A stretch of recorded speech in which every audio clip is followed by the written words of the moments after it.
This is the Microsoft Cloud Show, episode 144, where we're going to do a bit of a cloud news roundup, recorded live August 16th, 2016. Welcome to the Microsoft Cloud Show, the only place to stay up to date on everything going on in the Microsoft Cloud world, including Microsoft Azure, Office 365, SharePoint, the competitive landscape, and related technologies. Just the information, no marketing, no BS. I'm Chris Johnson. And I'm Andrew Connell. Send us a tweet either to the show at MS Cloud Show or to Chris at LoungeflyZ. Or to Andrew at Andrew Connell. As we'd love to connect with you. We're just two dudes telling you how we see it. The Microsoft Cloud Show is sponsored by Valid.nl. Valid is a Microsoft Gold partner whose mission is to enable its customers to excel in their business through the innovative use of technology. Valid is always on the lookout for consultants, architects, and engineers. Do you know Azure, BI, and Analytics, .NET, Office 365, or SharePoint? Look them up on Valid.nl. Morning, AC. Morning, CJ. Welcome back to the land of the uprights. It's arguable about which way is actually correct, but it's nice. I'm still lagging a little bit. For those who are wondering, what the hell are these guys talking about? I spent last week in New Zealand. I was down there for the Digital Workplace Conference in Auckland, New Zealand. Did a couple of sessions there and got some time to catch up with family. So obviously, Southern Hemisphere feels like upside down from up here, and up here feels like upside down from down there. So I'm not sure what's right. I'm just completely confused. But how have you been anyway? Doing good, man. Just plugging away, getting work done. Nice. A whole lot. So just, it's been excited to see. We just released one of our shows that we did recently. The one we did with Women in Technology with Kathy Du. We just went live with it today as we're recording this. And been really cool to see the feedback we've gotten so far.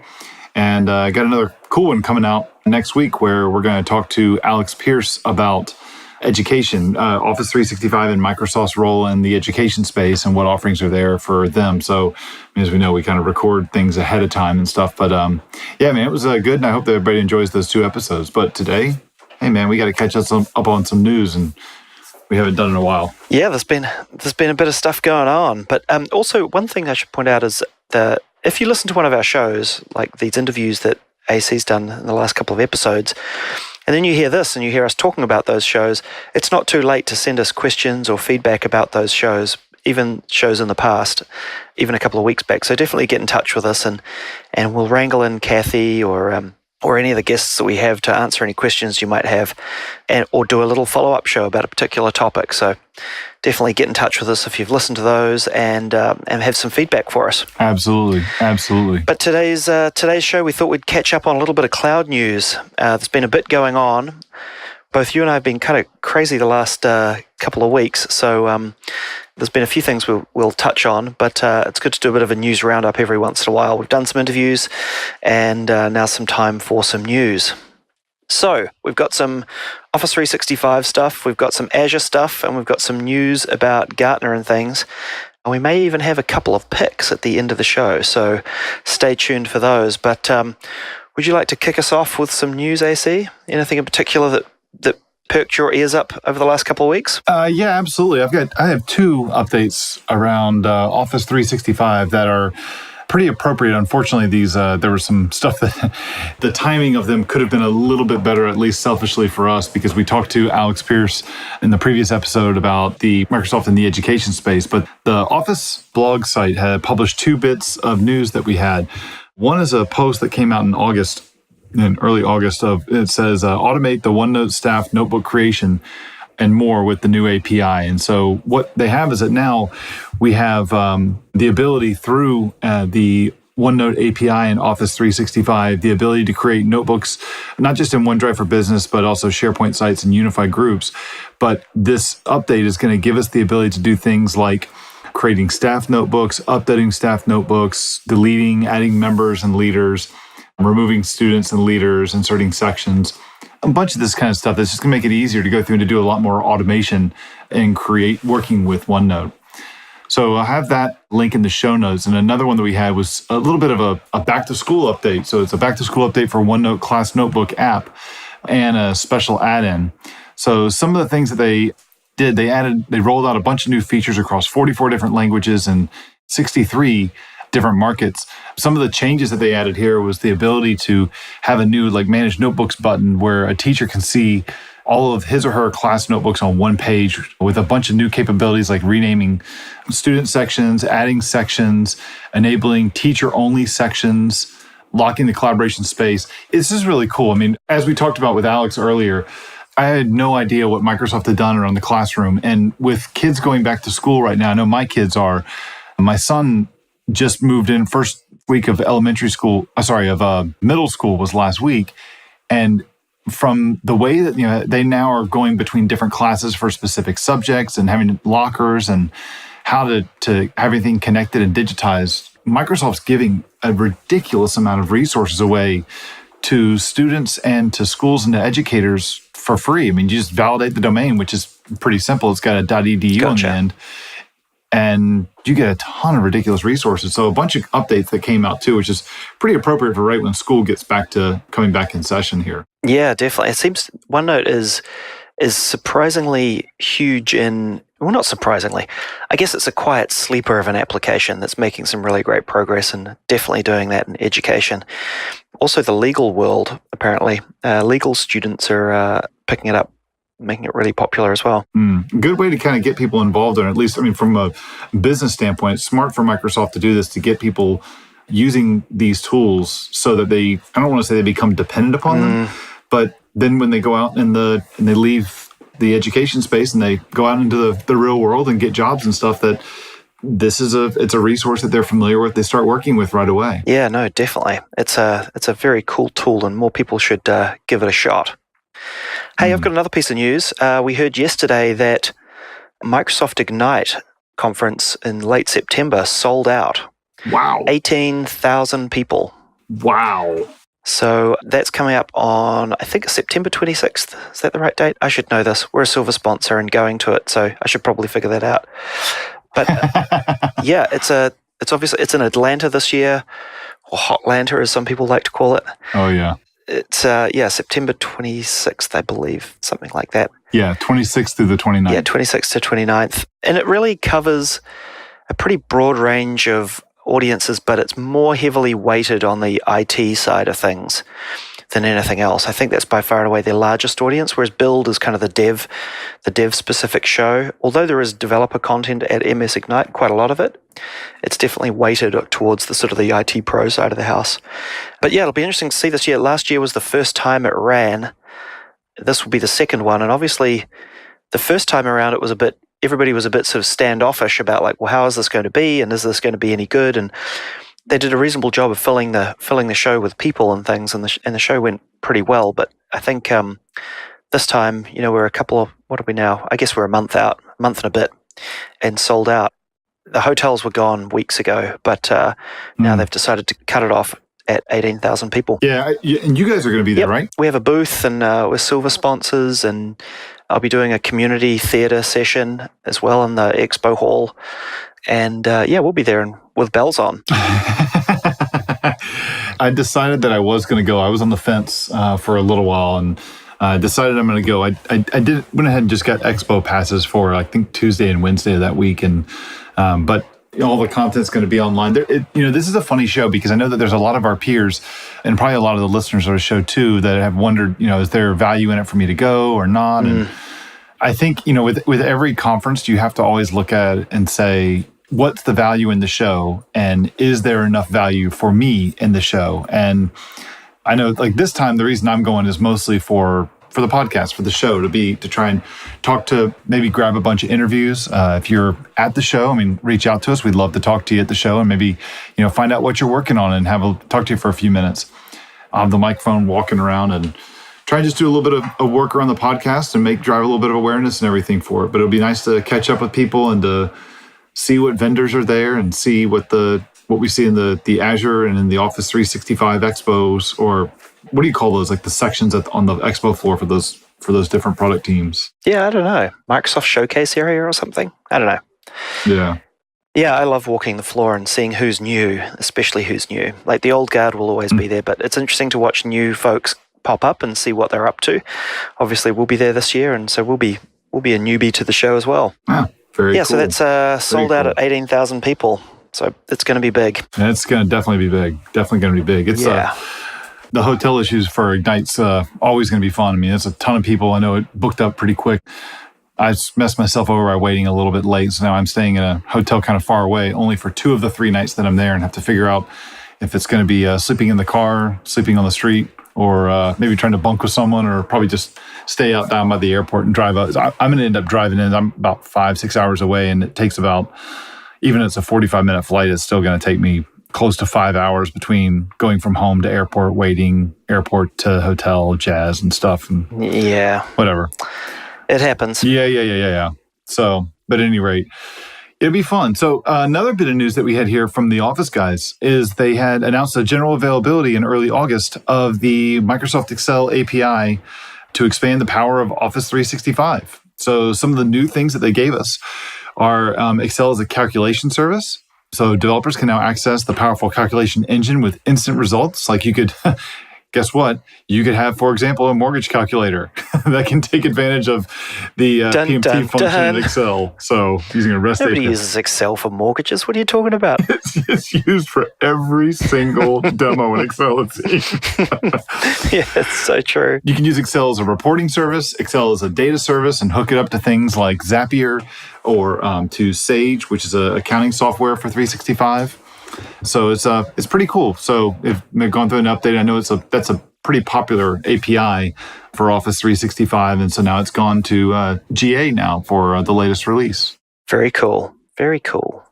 The scenarios with that are pretty interesting, like not having to download an Excel book, update it using the OpenXML SDK and upload it or anything like that. Now you can just sort of insert rows and manipulate data. I actually did a quick demo of the API at the Digital Workplace Conference through Graph Explorer and digging into a Excel book and showing worksheets and stuff like that out of it, or digging into them, I should say, through the API, pulling out data and taking a look at them. And that's document manipulation through a REST API is kind of interesting. So it'll be, it's a nice addition, and I think we'll see them round that out with Word and PowerPoint and things like that eventually as well, hopefully. Yeah, I know that. I mean, kind of going off on what you just said, I think that even I've seen people use this Excel API almost for like a free database. When you need a relatively small app and you need to have data stored in a tabular kind of format with an easy way to edit it and view the data, this is not really that bad of an idea to use Excel as your database. I think Richard Tizerga with DX and Microsoft, and also runs the Office 365 developer podcast, I think I've seen him talk a little bit about that, where he's done that, used that as his own little back-end database, which it's not, it really is it's a pretty good solution to be able to take advantage of it like that. Yeah, no, it's nice. It's been a long time coming, and it'll help with things like Zapier and IFT and stuff like that too. Being able to save, tweets or what have you and drop them in an Excel doc, or use Excel as a destination for data like that. Kind of like what we do with podcast Twitter account, is we save up links and it goes into a Google Doc in this case, and then we end up tweeting that out, but it's all automated through Zapier. We could do the same thing with Excel now. Yeah, absolutely. Hey, I've got another one. Speaking of APIs, over in Azure land, Azure Storage has a new Node.js library that's gone into general availability. So it's called the Azure Storage Node Client Library. And it's up on NPM and in GitHub. You can go take a look at it. Basically for interacting with Azure Storage, making it easier from Node, and rather than having to write raw REST requests. And it kind of wraps the REST API version and just makes it a bunch easier. So you could do things like getting metrics, doing work with blobs, things like that, get message and peak message APIs for queues, that sort of thing. And they've got some nice getting started docs for it, and makes it a ton easier to kind of integrate with your Node app. Yeah, it's a pretty good library. It's funny because I didn't even realize that they had gone GA with this. I knew that this was out there, but didn't know they had gone GA with it, because I'm actually using it on a project. So I saw the news here. I'm like, well, this is kind of interesting. And I even had to submitted a contribution to it. So I've even got a commit, and this is an open source commit there. I added a reference to, was it in the package.json? I added a reference to their typings file so that you don't have to do an extra download of their typings file if you're using Node and using TypeScript to go through and to build your application. So Cool. Yeah, it's pretty cool. It was nice to see it. I was like, oh yeah, it's gone live. I'm like, oh yeah, cool. And I helped them. Tiny help. That's awesome. Yeah. That's awesome.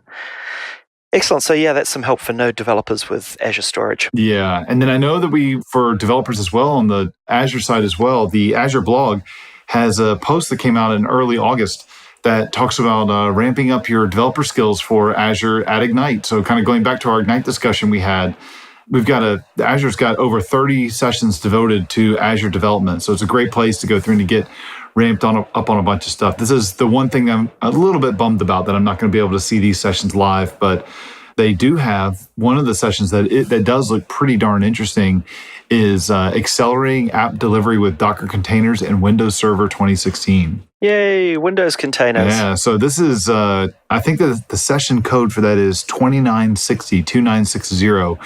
But yeah, there's a couple posts that they have listed. They have a couple links that they have there for a couple different sessions there about managing Azure Service Fabric applications, soaring above and below the clouds with Azure Stack App Service for devs, securing mobile apps, etc. So even an Azure Function one as well. So it's definitely going to be a great place to go through and get some great info on Azure, and keep track of that at the Ignite conference. Very nice. Very nice. Azure has added some more preview stuff, which is kind of cool. In this case, they've got a new N-Series virtual machine class that they've added, which is promises to give you the fastest GPU capacity available on a public cloud. Mm-hmm. So this is for big number crunching. The idea behind this is it's specific virtual machines that are tailored to number crunching, and obviously they do that through dedicated GPUs, and they've got a couple of different types. They've got the NC6, the NC12, and the NC24. So that gives you 6 cores, 12 cores, 24 cores. But also, depending on which one of those you choose, you get different GPU performance. So the NC6 gives you half a physical card, so 1 K80 GPU. They're based on these things called, I've never heard of these before, but Tesla K80 GPUs. Yeah, it's a type of GPU chip that you can drop in a box. The NC12 has 2 of them, 1 physical card, or the NC24 has 4 of those cores, which gives you 2 physical cards. And so they've obviously sort of step up in different performance levels and things. Now, the interesting thing here is they also talk about being able to expose new I think they're APIs. They call them discrete device assignments, DDA, which gives you basically much closer to bare metal access to those GPUs, so you can do as close to raw performance on number crunching as they're willing to let you get, and really take advantage of the GPU performance profile, I guess, for want of a better word. So for doing things like CUDA type work, or they also mention OpenCL here. I'm not familiar with that, but some of our listeners may be. For doing things like ray tracing and deep number crunching, deep learning, all of these kinds of big number modeling exercises. So that's kind of cool.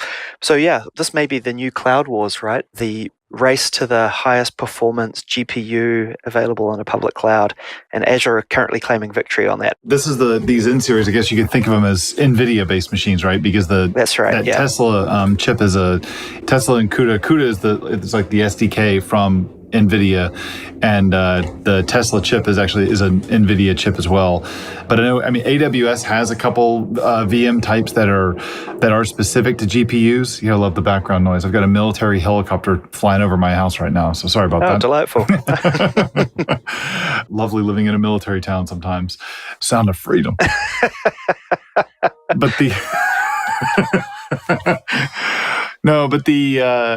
Azure's got an offering now as well compared to what AWS has.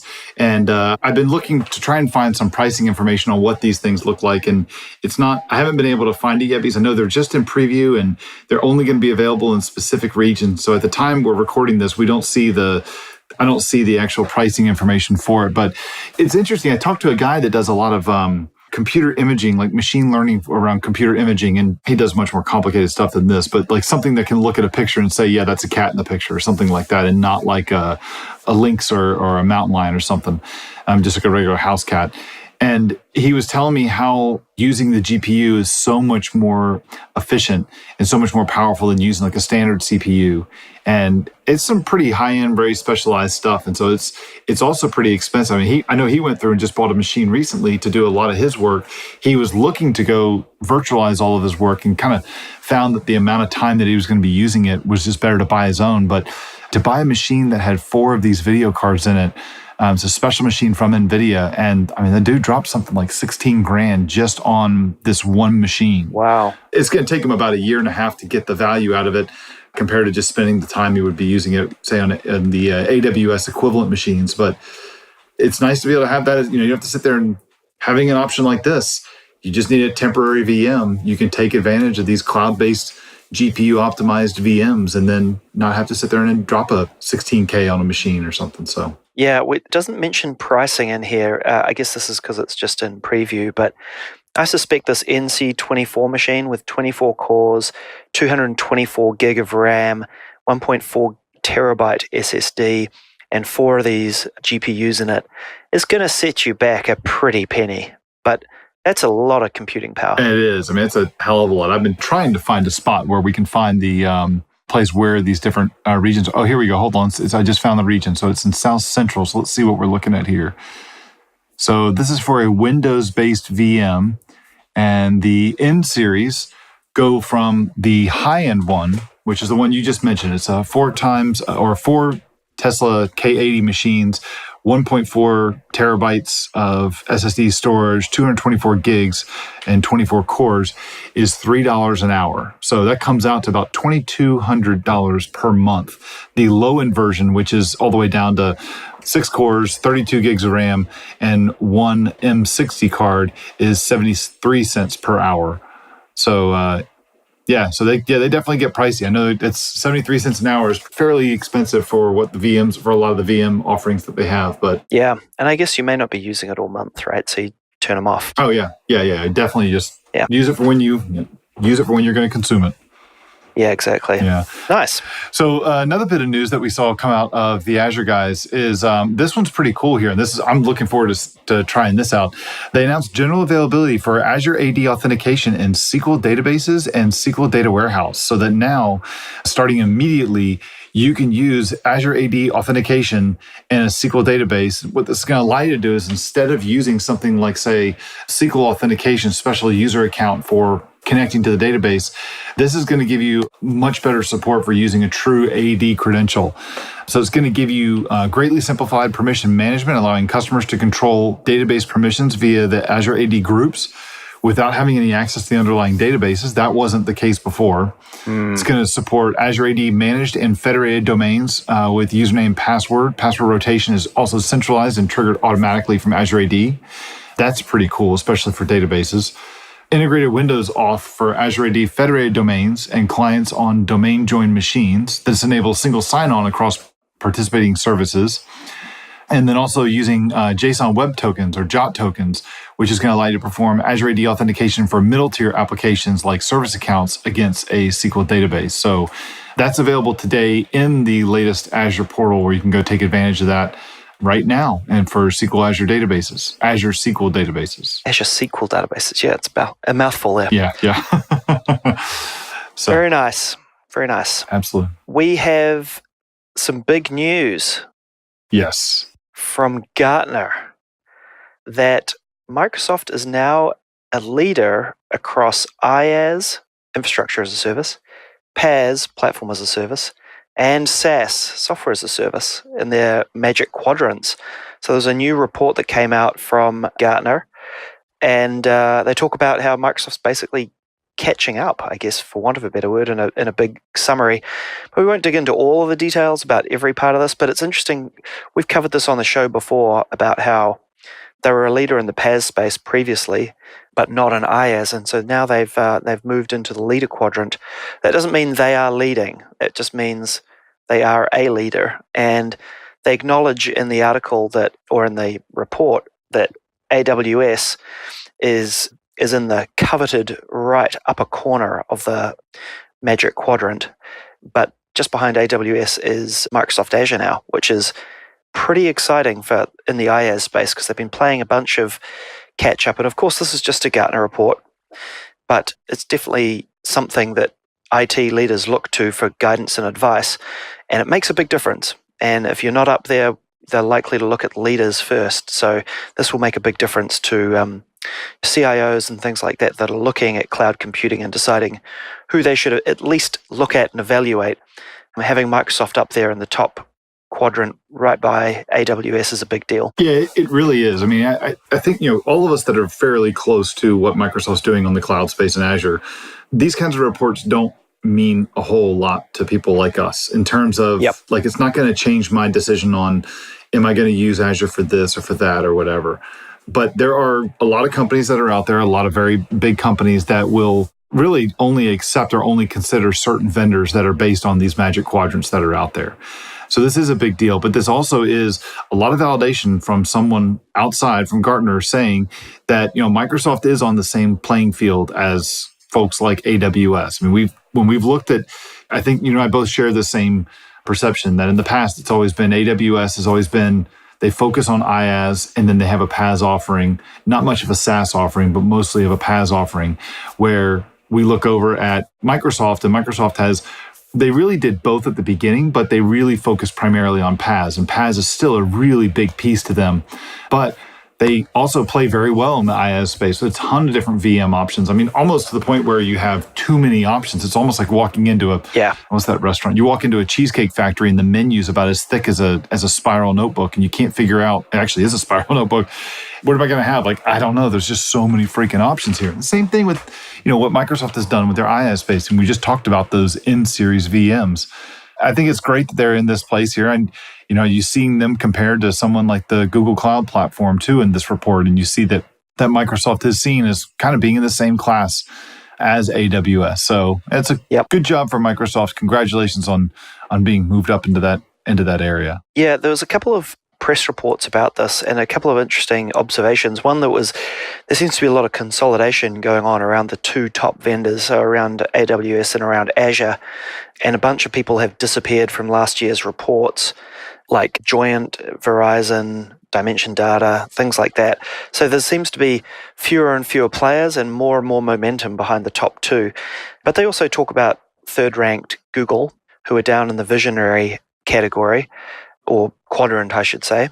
So they're still a fair way behind, but only started their journey in IaaS in December 2013. So they've got a bunch of catch up to play. But we've talked about them a little bit on the show before about having an interesting offering. But yeah, some consolidation around AWS and Azure. And so it's really a two-horse race at this stage with a third place that could be the Usain Bolt of the cloud world. We will see if he catches up in the last 50% of the race. But it's possible, I guess. I tell you, it's really interesting to watch what GCP is doing.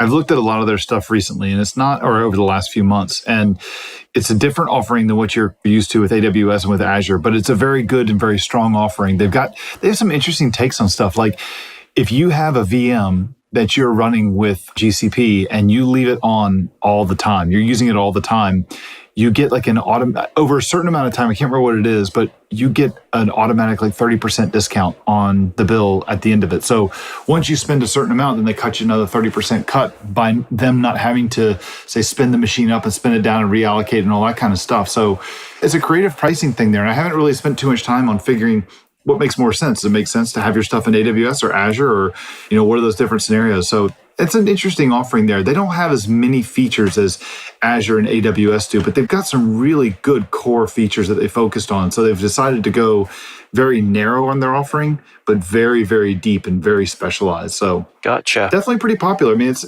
and now what we're seeing now too, I think what we're seeing a lot of in the cloud stuff is we're starting to see not only a couple products, but a couple services that where people building applications, they don't build applications that are only going to live in Azure or only going to live in AWS. They're starting to build stuff that actually crosses public clouds. And it's an interesting decision because when each one of them has a specialized offering, it can be kind of challenging on where are you going to store it? Like if I'm putting stuff in a message queue, I'm not going to put it in Azure storage. And then I think it's SNS that AWS has. And so you're like, well, where am I going to put that stuff? And do you have to write two different versions of it? It adds some complication to it. But the benefit there is that if one of them has a massive outage and you're kind of insulated. Then again, should you really care about those one incident a year kind of things there? And should you build for that scenario? It depends on what you're doing. Yeah. So, hey, should we do some picks? absolutely. I got a pair of picks here. You want to go first, or you want me to go, or how you want to do it? Yeah, I'm happy to go first. I don't mind. Go for I've got it. a couple. Go for it, Mr. Host. Okay, so the first one is, my first pick is play Minecraft on the Oculus Rift. So there is a new beta, I guess. In the anniversary, I think it's, no, hold on. No, anybody who owns the Mac or the PC version of Minecraft is granted access to the Windows 10 beta version of Minecraft, and you can play that on the Oculus Rift as part of the update to that. So I just want to run around in a Minecraft world in virtual reality and hopefully not hit the walls of my house, but I reckon it'd be pretty hilarious. It'd be pretty fun. It'd be nice to have a camera on the outside of it so we could actually show you where those walls are. Yeah, exactly. That's kind of one of the things with VR, right? Is you're kind of immersed and you may end up running into things. Yeah. There's some interesting solutions to that, but that's a time for another different conversation. But yeah, Minecraft on Oculus Rift, I think that'd be pretty sweet. Very cool. So that's my first one. That's your first one. Okay, so my first one is going to be around a Node.js thing. So there's an article that I'm going to post a link to here that I found pretty interesting. It's called The Dramatic Effects of Omitting the Node env environment variable in your application, specifically in your Express web server applications, but it applies to a lot of different things. So one of the things with Node, or with a lot of different applications, is that you can control different settings of how something works using an environment variable. And it's a global setting on your machine or in the process, and that the application can have access to. And in Node, we have the node_env that is usually not set by default by a lot of people, but it's usually used for two different things. You either set it equal to either the word production or to the word development. Development, yeah. And what this link does is it shows that if you don't include it at all, it shows what a slice in time, what the call stack looks like, and what the CPU looks like. And so how Node defaults to having a lot more stuff in the stack and doing a lot more kind of emitting of information and stuff that is not really necessary in a production environment. You really want to use it in a debug environment.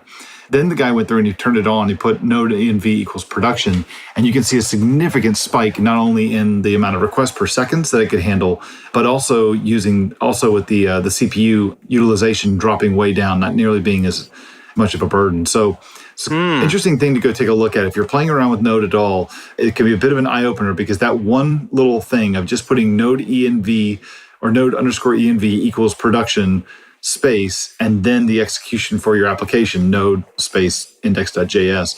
If you're doing anything with like the Express web server, you can see a significant performance boost by just adding that one little change. Nice. Very cool. Hey, when your boss calls you and says, like, we need to speed up our web app, and you change one environment variable, that's winning right there. Exactly. I got another one. It's called the OmniCharge Smart and Compact Portable Power Bank. So this is yet another way to charge your devices, except this one, it's crowdsourced up on or crowdfunded up on Indiegogo. They've raised almost 1.2 million from 8,500 backers. And the interesting thing about this is it's got an AC/DC, not the band, the currency, I guess, or the current power outlet. So you could plug a laptop into this thing. Wow. There seems to be two versions, like a less powerful one at 13,600 milliamp hours, and another one at 20,400 milliamp hours. So that's quite a bit of juice. And they promise to be able to plug in a laptop and charge it. I don't know how much of a charge. Like, I don't know. I guess it depends on your laptop, right? How long you get out of that. But being able to plug in your phone or your laptop or all sorts of different devices, comes with a couple of USB ports and an AC/DC power outlet. This is pretty cool. I see now, granted, they're in the I guess the Indiegogo stage. I was going to call it the Kickstarter stage, but Indiegogo is where they're actually doing their crowdfunding. Yeah. The stat says that if you get a tablet, it'll charge it up to 8 times. Action cameras, which looks like a GoPro, up to 8 charges. Laptops up to 13 hours, and the video actually shows a MacBook Pro being plugged in. So nice. We don't know how many hours that is, but it just says up to. But I think that when you can look at a tablet and say you can charge a tablet or a smartphone with 8 or 9 times off this thing, and it's really looks like about the size of your hand. That's a pretty good option there. Yeah. They also promised to do it says they're doing a 120 volt and a 220 volt, 110 or 220 or 120 and 240, depending on who you are and where you are. But yeah, so you'll be able to get different plug types for it. I like the little screen that it's got next to it, that it's got on a little LCD or OLED screen that shows you what it'll tell you output, right? Yeah, output, total capacity that it's got, stuff like that. So that's nice. Yeah, it also, the USB ports do fast charging as well. So they give you decent ampage output. Yeah. Some ports won't charge like your iPad or whatever because they can't suck enough amps through them. These ones promise to do that. So that's kind of cool. I think for the traveler, this will be pretty sweet. Oh, wow. Check this out. Not only, so it goes up to 4.8 amps on 2 fast charging USB ports, but it also does wireless charging for an additional $16. So at the top of it does wireless charging if you've got one of those smartphones that does that. And it also has an option for USB Type-C or a barrel plug charge up to either 15 watts for the USB-C or the barrel plug up to 34 watts. Yeah. It's a pretty slick little device. Not bad, huh? Surprising how big it is, too. I thought it would be a lot bigger to be able to do all this. And you can get in the charging Indiegogo campaign. They're charging $140 plus shipping for the OmniCharge Pro, which is the 20,000 milliamp hour one. Did you fund it? Not yet. You going to? Or are you thinking about it? Of course I'm going to. Of course I am. Just because it's super nerdy. I love it. It's even got a DC port, 4.5 to 80 volt DC port, 4 amp or 2 amp. Pretty sweet. Holy crap.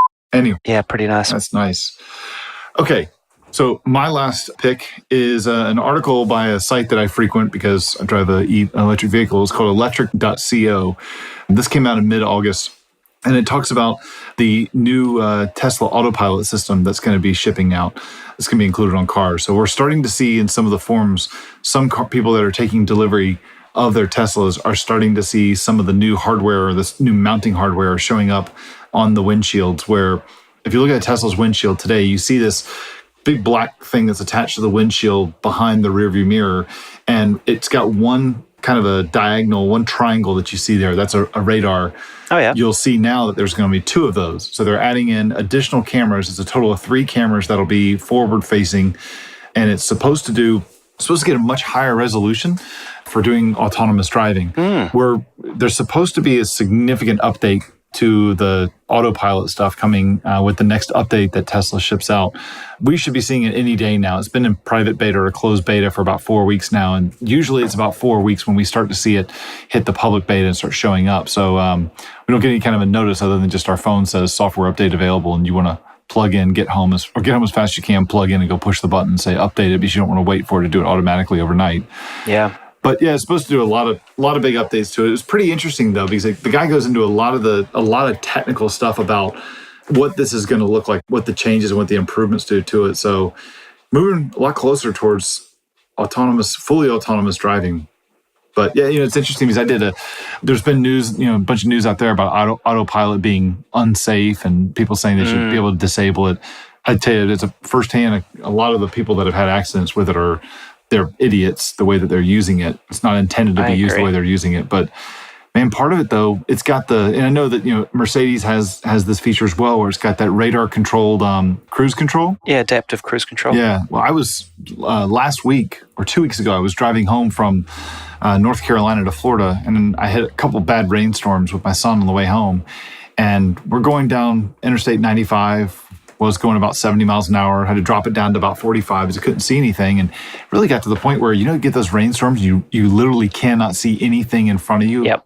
Super heavy. Yeah. And I look at the dash, and on the dash right in front of me, it saw 2 cars that were out in front of me. I knew they were there, but I couldn't see them out the windshield. And so I turned on the cruise control, set it at 45 miles an hour, and it maintained the distance with the cars in front of me. And before you could see that on the radar, could see those cars braking before I could physically see them out the windshield. So it just added a huge safety factor to it. Oh yeah, it's the way of the future. They're all going to be that way. Yeah. But in a matter of time, it's going to be cool it'll be a lot safer when everybody's got that stuff, because you'll be able to do safe speeds, and you won't have morons that texting on their phone and don't see you stopping in front of them and stuff like that. Yeah. Anywho, Anywho, yeah, very cool. Hey, well, we've covered a bunch of great news on the show. Hope everybody's enjoyed catching up about what's been going on with Ignite and Azure and Office 365 and the new stuff with or the report from Gartner. A couple of interesting, cool picks. We've got some Node picks, Tesla picks, Minecraft picks, and battery backup for your life picks. So yeah, we hope you really enjoy the show. We want to do some more news in the future and things, but if you've got any feedback for us, please send us or hit us up on Twitter. It's always great to get listener questions and feedback, so we'd love to hear from you. Yeah, and if you're going to be at the Ignite show in Atlanta in late September, definitely reach out to us. CJ and I'd love to link up with you and maybe get you on the show and talk to you a little bit about what you're working on. Don't worry about having to be any kind of prep or anything. We'll make it real simple and just chat for maybe 5-10 minutes or so. Yeah, we may even have to do some sort of organized listener meetup. Oh, that's a great idea. We have to think about that one, how we're going to do that. Sorry to spring that on you, but yeah, I just thought of that just the other day. I was like, we should really meet people there. It'd be awesome. I like the idea, like a lunch or a drink or, no, we never do a drink. Yeah, no, yeah. Works for me. I don't drink. What are you talking about? Oh, that's right. I forgot. No, I'm only kidding. All right, AC, have a good one, mate. Yeah, man, you do the same. Good talking to you. Did you like this episode? Please tweet about it and drop us a 5-star review on iTunes. Word of mouth recommendations are the most effective ways for us to grow the show, and we'd really appreciate it. If you have a question for us, go to microsoftcloudshow.com/questions, where you can submit it as text or record it as a WAV or MP3 and provide us a link so we can play your question on the show. Our theme music is an excerpt from Evaporated Eric by Monk Turner, used under Creative Commons. You can subscribe to us on iTunes and the Google Play Store by searching for Microsoft Cloud Show or via RSS at microsoftcloudshow.com, where you'll also find show notes for each episode. You can also find us on Facebook searching for Microsoft Cloud Show or on Twitter at MS Cloud Show. And finally, sign up to our mailing list by heading to our website and entering your email to interact with us. Participate in upcoming interviews and other cool stuff. Thanks for listening, and we'll see you next time.